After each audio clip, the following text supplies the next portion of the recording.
Hello दोस्तों, स्वागत है आपका आज के नए क्लास में। जैसा कि आप सभी जानते हैं कि हम फिजिक्स में मैग्नेट में आपको चैप्टर पढ़ा रहे थे गतिमान, आवेश तथा चुंबकीय क्षेत्र, पार्ट 2 है।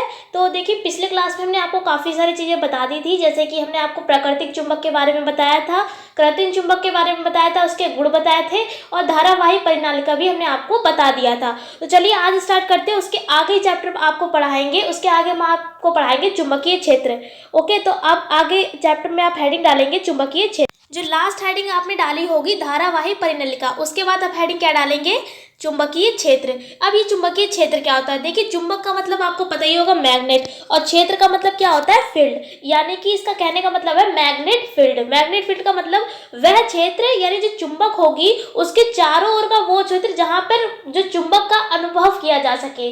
जैसे कि अगर कोई यहाँ पर चुंबक रखी हुई है और यहाँ पर कील अगर चिपक रही है लोहे की, यहाँ पर से इतनी डिस्टेंस में, इतनी दूरी पर ये चुंबक से ये कील चिपक रही है, तो इसके जो चारों ओर का जो पार्ट है वो क्या कहलाएगा? हमारा चुंबकीय क्षेत्र कहलाएगा। क्या कहलाएगा? मैग्नेट फील्ड कहलाएगा। जैसे कि हमने यहाँ पर लिख रखा है कि चुंबकीय क्षेत्र क्या होता है? किसी चुंबक के चारों ओर का वह क्षेत्र जिसमें उसके चुंबकत्व का अनुभव किया जा सके, चुंबकीय क्षेत्र कहलाता है। वह क्षेत्र जहां पर चुंबक जो है वो किसी लोहे के कण को आकर्षित कर लेगी, जितनी दूरी पर वो आकर्षित कर लेगी, तो वही हमारी फील्ड क्या कहलाएगी?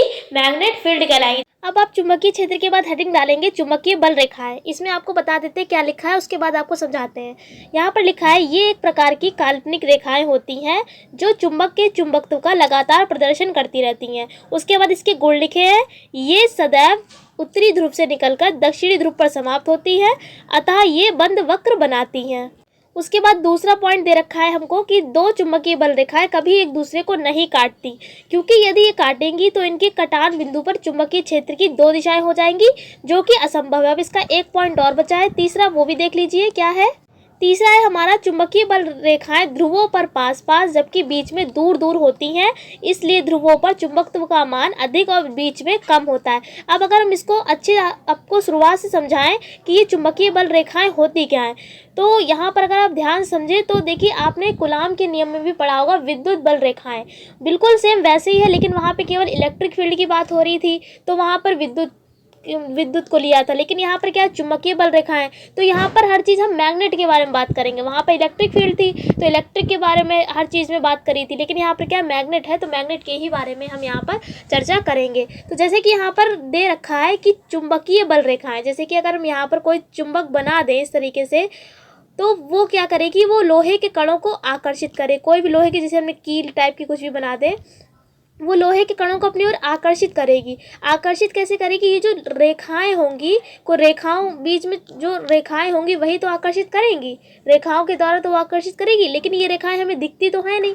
कितनी दूरी पर कितनी दूरी पर कोई चुंबक किसी लोहे के कण को अपनी ओर आकर्षित कर रही है, वहाँ पर बीच में जो हमारी रेखाएं होंगी वो हमको दिखेंगी नहीं। ये रेखाएं दिखती नहीं है, इसलिए हम इनको कहते हैं काल्पनिक रेखा। केवल हम लोग ये चीज़ इमेजिन कर रहे हैं कि रेखाएं होती हैं, लेकिन दिखती नहीं है, इसलिए क्या कहते हैं? काल्पनिक रेखाएं कहते हैं। और ये रेखाएं क्या करती हैं? हमेशा चुंबक के चुंबकत्व का लगातार प्रदर्शन करती रहती है। उसके बाद हमने इसके गुण बताए। पहला गुण ये है कि ये उत्तरी ध्रुव से निकलकर दक्षिणी ध्रुव पर समाप्त होती हैं। इसका मतलब क्या है? ये बंद वक्र बनाती हैं। कहने का मतलब ये, हमने आपको पिछले क्लास में बताया था कि चुंबक के दो ध्रुव होते हैं, एक उत्तरी और दूसरा कौन सा होता है? दक्षिणी होता है। अगर यहाँ पर इस तरीके से ये उत्तरी ध्रुव हो गया, ये दक्षिणी ध्रुव हो गया। चुंबकीय बल रेखा इस तरीके से चलती हैं, आपको साफ करके बताते हैं। ये उत्तरी ध्रुव हो गया, ये दक्षिणी ध्रुव हो गया। इस तरीके से चुंबकीय बल रेखाएं चलती हैं, इस तरीके से। जैसे यहाँ से निकली, उत्तरी ध्रुव से निकली, दक्षिणी ध्रुव पर समाप्त हो रही, इस तरीके से बंद वक्र बना रही। इस टाइप की आकृति है, ये क्या है? बंद वक्र बना रही, वक्र के टाइप की आकृति है, इसलिए हमने क्या कह दिया? जब ये उत्तरी ध्रुव से दक्षिणी ध्रुव पर निकलती हैं, इसलिए ये क्या बनाती है? एक बंद वक्र बनाती हैं। तो पहला गुण तो आपको समझ में आ गया होगा। अब देखिए, दूसरा गुण ये है हमारा कि चुंबकीय बल रेखाएं कभी एक दूसरे को काटती नहीं है। अगर ये काटेंगी तो चुंबकीय क्षेत्र की दो दिशाएं हो जाएंगी, जो कि असंभव है। जैसे कि अगर देखिए, जब दो रेखाएं कब काटती हैं, जैसे कि अगर समांतर है तो समांतर तो हमेशा चलती रहती है, कभी एक दूसरे को नहीं काटेंगी।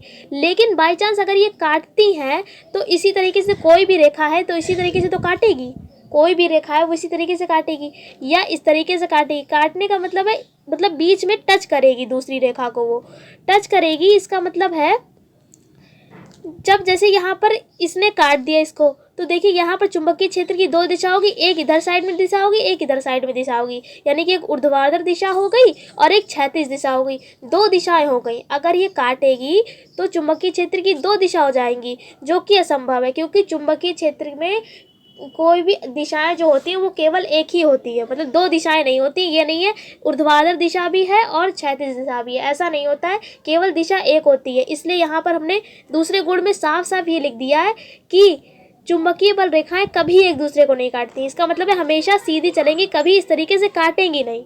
अगर काटेंगी तो क्या हो जाएगा, कटान बिंदु पर चुंबकीय क्षेत्र की दो दिशाएं हो जाएंगी, जो कि असंभव है। तब वो चुंबकीय बल रेखाएं नहीं रह जाएंगी। इसलिए साफ साफ कह दिया है कि इनके जो बल रेखा होती हैं वो एक दूसरे को कभी नहीं काटती हैं। उसके बाद देखिए नंबर 3 जो गुण है हमारा, वो भी देखिए हमने आपको पहले बता दिया था कि चुंबकीय बल रेखाएं ध्रुवों पर पास पास जबकि बीच में दूर दूर होती हैं, और ध्रुवों पर चुंबकत्व का मान अधिक और बीच में कम होता है। पिछले क्लास में हमने जब आपको चुंबक के गुण पढ़ाए थे उसमें आपको बताया था कि ध्रुवों पर चुंबकत्व का मान अधिक होता है और बीच में कम होता है। जैसे कि अगर इस तरीके से बनाए बंद वक्र बनाए, देखिए यहाँ पर डिस्टेंस कम है, यहाँ पर डिस्टेंस कम है, बीच में डिस्टेंस ज़्यादा है। यहाँ पर देखिए बीच में डिस्टेंस क्या है, ज़्यादा डिस्टेंस है ना।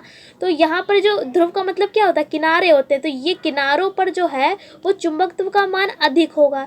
लेकिन जब ये बीच की डिस्टेंस हमारी बढ़ती जा रही है, तो बीच की डिस्टेंस जब बढ़ रही है तो यहाँ पर क्या होगा, चुंबकत्व का मान कम होगा। तो आशा करते हैं आपको चुंबकीय क्षेत्र और चुंबकीय बल रेखाएं समझ में आया होगा।